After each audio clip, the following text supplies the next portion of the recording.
South Africa is well known for its diversity in landscape, flora and fauna, and especially its citizens. We can state that this country encourages diversity and honors uniqueness in its people. Therefore, we can further state that inclusivity is a key to South Africa's prosperity.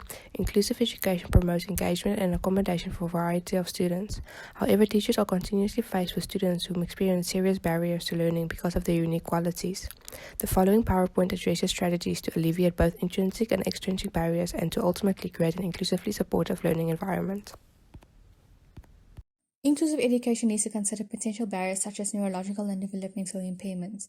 Correlating examples include impairments in vision and ADHD.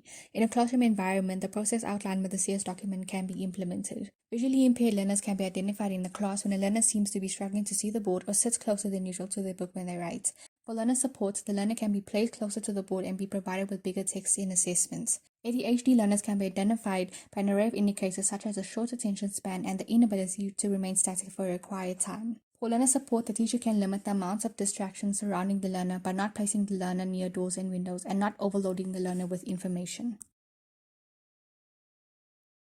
How these disturbances can affect the student. Firstly, depression and anxiety makes thought processing and memory a lot less efficient. It also leads to avoidance due to students wanting out of anxious or triggering situations. Then autism and bipolar disorder. Paying attention is a big challenge for learners with autism.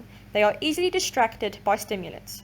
Students with bipolar disorder may be extra sensitive to what they believe is criticism and struggle with emotional regulation. Support by the teacher can be provided through accommodating students' needs. For example, if they have anxiety, the teacher can give them opportunities to partake in class without feeling overwhelmed or stressed.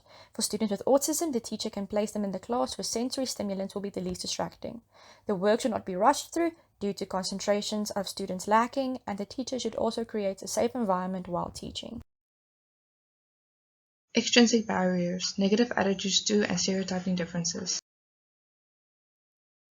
Stereotyping is to believe that all people or things with particular characteristics are the same. A negative attitude is a disposition, feeling, or manner that is not constructive, cooperative, or optimistic.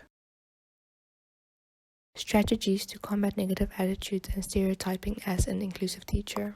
Provide media representing all students. Promote acceptance and positivity and discourage stereotyping and negativity. Adapt teaching styles and approaches accordingly. Create an environment where mistakes are seen as opportunities to grow rather than opportunities to be judged and punished. Get to know the students and identify experiences that may inhibit negative attitudes. Create a safe space where every student is accepted with their unique attributes. I will be focusing on how the barrier affects learner development, learner academics, the school performance, and the school environment. Parental non-involvement has a negative impact on the learner. No value is seen in education. There is lack of support, motivation, concentration in class, the sense of belonging, and high chances of the learner being psychologically and emotionally changed. Effect on the school. Parents prioritize their jobs over their child's education. Learners go to school just to engage in inappropriate behavior like joining gangs and disrupting the class. This lowers their performance and the school's performance. What can be done to encourage parental involvement? Teachers must implement strategies that are context-friendly, genuinely inclusive, and welcoming by using the bioecological approach to ensure parents are good mediators between the school and the learner. Children around the world are frequently excluded from school and its activities due to their disabilities, race, religion, and personal identities. Every child has the right to education and the opportunity to reach their full potential. It is evident to see that this can be accomplished through inclusive education.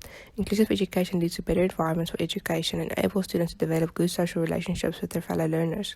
It creates a sense of belonging and safety that is crucial to the well-being of each learner and will result in a better society, not only for the learner but for all.